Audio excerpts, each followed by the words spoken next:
What's up, guys? Welcome to G Whiskey. My name is Jeff. This is a channel where I offer my thoughts and opinions on a specific whiskey, and if you stick around to the end, I'll be giving it a score as well. If that sounds interesting, hit subscribe down below. And with that out of the way, let's jump into our review. Today we're looking at the Tullibardine, the Murray Doublewood Edition. Stick around.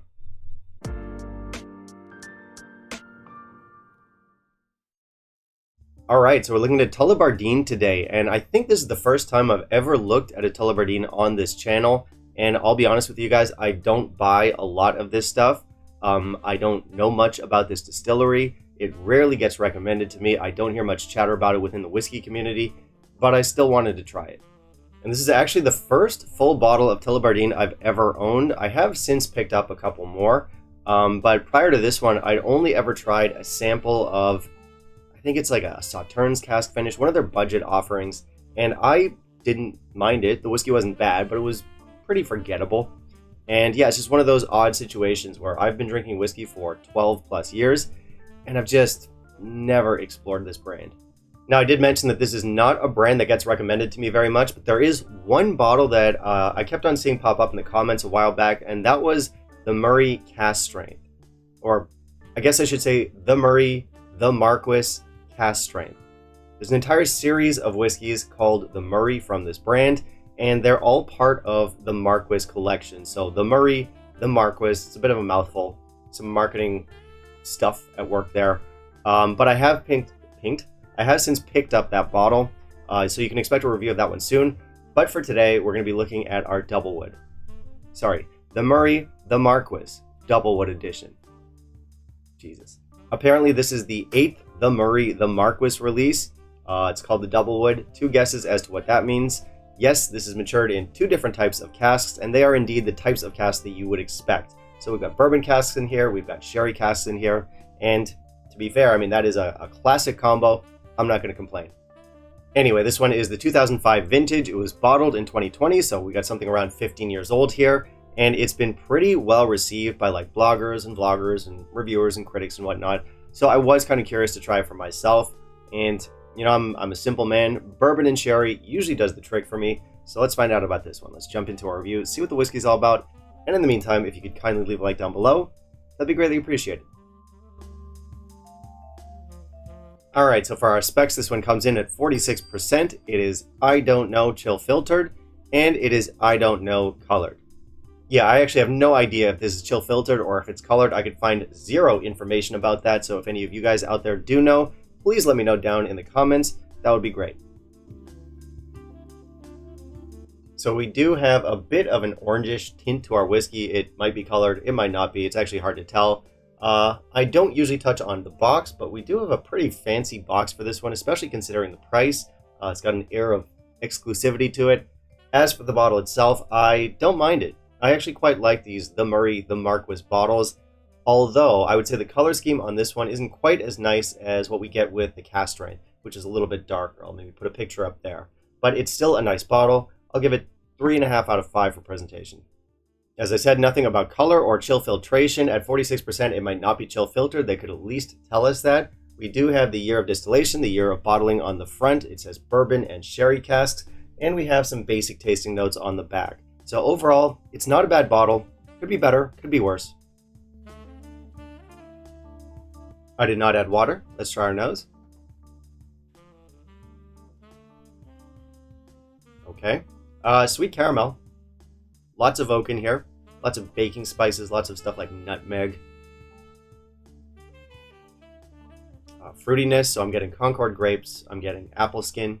There's peppercorn. There's chili pepper. There's baklava. There's some maltiness in here. It's very approachable. And now our palate.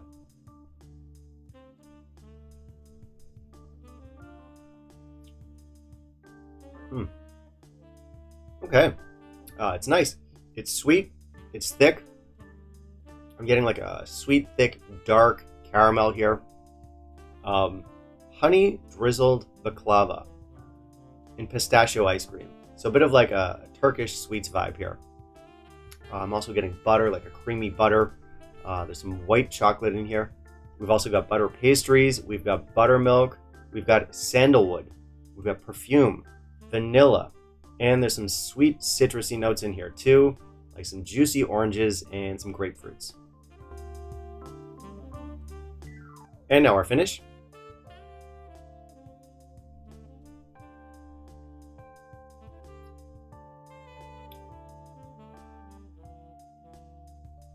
All right, so more sweet caramel, more spices, a little bit spicy here.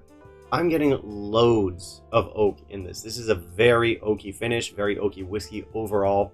Oak spice, very drying, sandalwood, that kind of thing. We've got more white chocolate in here, and we have a little bit of mint. Now, this is a medium finish with heavy vanilla, and again, that sandalwood note, and some lingering like soft sweet citrus notes. And yeah, again, it's a little bit perfumey as well. All right, so this is kind of a cool one. It is very much a modern whiskey, as you might have gleaned from the packaging. I think our oak influence in here is unique. And our whiskey is, of course, oak forward. It's also sweet. We have some age to it. We do have some balance in here, and it's indulgent. You may have noticed how much I emphasize butter in the tasting notes. It's very buttery. It's also very sweet. Now, it's not a cloying whiskey, but it does walk that line. And of course, we have the age in here. This does taste like a 15-year-old whiskey. So we've got the sophistication of the age. Our whiskey is especially buttery and sweet. So again, indulgent.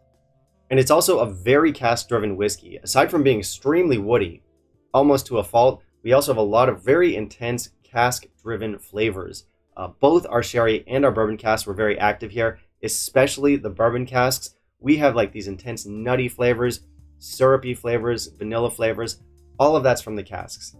Overall, our whiskey is very engineered, it's very stylized, but it is well done. My only gripe, and it's not my only gripe, but one of my gripes is that not enough distillate comes through. We have that loud sweetness, we have that intense oakiness, that rich butteriness. All of that works, all of it tastes good, but it dominates.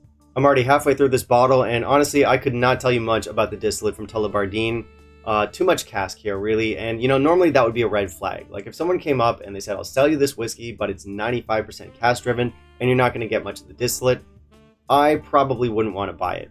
And the thing is, I'd be missing out if I didn't pick this one up, because I do actually like the whiskey. I think it's good, but yeah, I've got a couple more gripes on the way.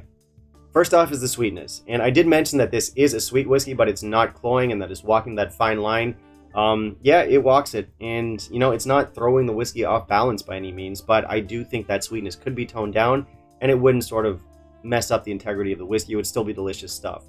And next up is the oakiness, and that's the big one here. I think this is too woody.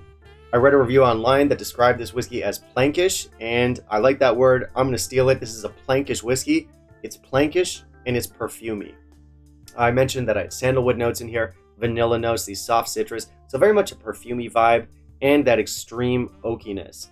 And that's not necessarily a bad thing. In fact, I split this bottle with a friend, and none of that bothers him, but it does bother me a bit. In my opinion, that excessive oakiness kind of pulls the whiskey back from being the indulgent, luxurious whiskey that I think they were trying to make this stuff. And that's a theme that I've found with Tullibardine. Too much wood. They have really woody wood. Big woody wood. But it's still a good whiskey, and I think a lot of you out there are going to like this more than I do. I'm going to land on an 85 in terms of score. It's good stuff. I really like the citrus notes in here. There's plenty of good things. There's plenty of enjoyable things in here. And despite all my gripes, it's still quite an approachable whiskey. If the oak isn't too much for you, you'll find it very easy to drink. It bothers me a little bit, but I don't think that's going to apply to most of you. Beyond that, it's possibly craft presented. At the very least, we have 46%, and it's interesting. So yeah, it's worth checking out. So for a 15-year-old at 46%, especially one that's trying to look and taste fancy, or not even trying to, tell you what, fair play, they pulled it off. It does kind of taste and look fancy. I think for what you're getting here, it's fantastic value. You won't find much competition for this stuff when it comes to 15-year-olds. Most 15-year-olds are going to be, not even most, 99% of 15-year-olds are going to be more expensive than this. And this one is better than a good chunk of them. So we're getting a good whiskey at a great price, at least in my market. So I would definitely recommend picking this one up. All right, that's it for me today, guys. Thank you very much for watching. If you want to help support the channel, please consider becoming a patron. Otherwise, you can like, comment, and subscribe. It's always appreciated. And I do want to hear from you. Have you tried this Tullibardine, the Murray, the Marquis Doublewood Edition? Have you tried any of their other lines? How did you feel about value? What were your thoughts? Let me know down below in the comments. Also in the comments, you can let me know what you want to see me review next. And I'll keep it in mind for my upcoming videos. Bye, guys.